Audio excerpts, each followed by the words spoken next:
Roughly 1.4 million Americans are now facing day 22 of being furloughed or working without pay. And if Congress doesn't fund the government in the next several days, many will miss their first full paycheck. Times are running out for 42 million Americans who rely on SNAP benefits to feed their families. Money for the food assistance program runs out next month, and WIC, which helps nearly 7 million pregnant women, new moms, and children, could also run out of money in weeks. Democratic Whip Congresswoman Catherine Clark is joining us now. Congresswoman, first off, just how much of an Obamacare subsidy extension is acceptable to Democratic leadership? Yeah, listen, I will tell you the same thing that we have been telling the American people and the Republicans here in Congress. Come and negotiate with us. Let's figure this out. We are desperately trying to get them to return to the Capitol to do their jobs and come and negotiate and avoid this healthcare crisis that they have imposed on the American people. But we are not being met with anything that we can accept, reject, continue to work on together. They're just absolutely refusing to even come to Washington. And it is such arrogance. It is such disdain for the people who sent them there that their response is, listen, we passed our budget. And we took tremendous cuts from healthcare, from the food programs you just referenced, in order to fund permanent tax breaks for the very wealthiest Americans and corporations.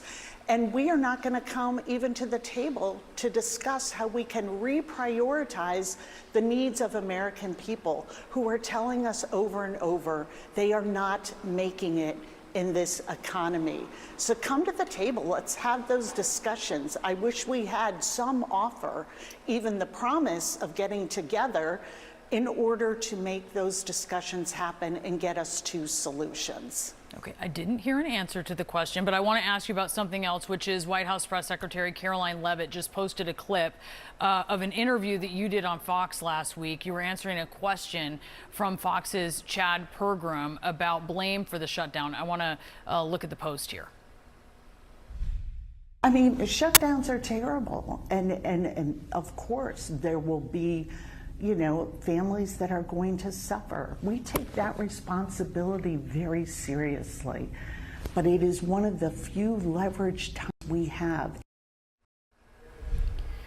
Leavitt is looking especially at that last bit you said there, saying that Democrats, quote, are now admitting that they are intentionally causing American families to suffer with their reckless government shutdown. What's your response to that?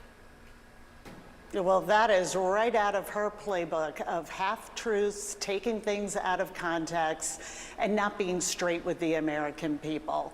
And she knows what I said, and I will tell you and your viewers. This is a point where we can no longer support the budget of the Republicans that takes away health care from millions of people, makes life harder and more expensive for every American, all to give their permanent tax breaks to the very wealthiest while driving up our deficit. We voted no to their budget in March, we voted no to their budget in July, and we voted no to their budget at the end of September. This is exactly what we have been saying to them. They made a promise, the president's words, he would love and cherish Medicaid. They would lower costs for Americans on day one. And what they are doing is the exact opposite. They have taken terrible cuts, not only to the health care for Americans, to the food programs, but also to federal workers. And now somehow we're supposed to believe they are the newfound champion of federal workers and people who work for a living in this country, when we have 60% of households that aren't able to afford the basics. Democrats are saying, come to the table. And to directly answer your last question, I am not going to negotiate on TV when I have Republicans who won't even show up. That's not an insult to me. That's an insult to the people who sent them here to represent them, to be their voice in these corridors that are empty of my colleagues. That is just showing absolute disrespect for the hardworking people of this country who are watching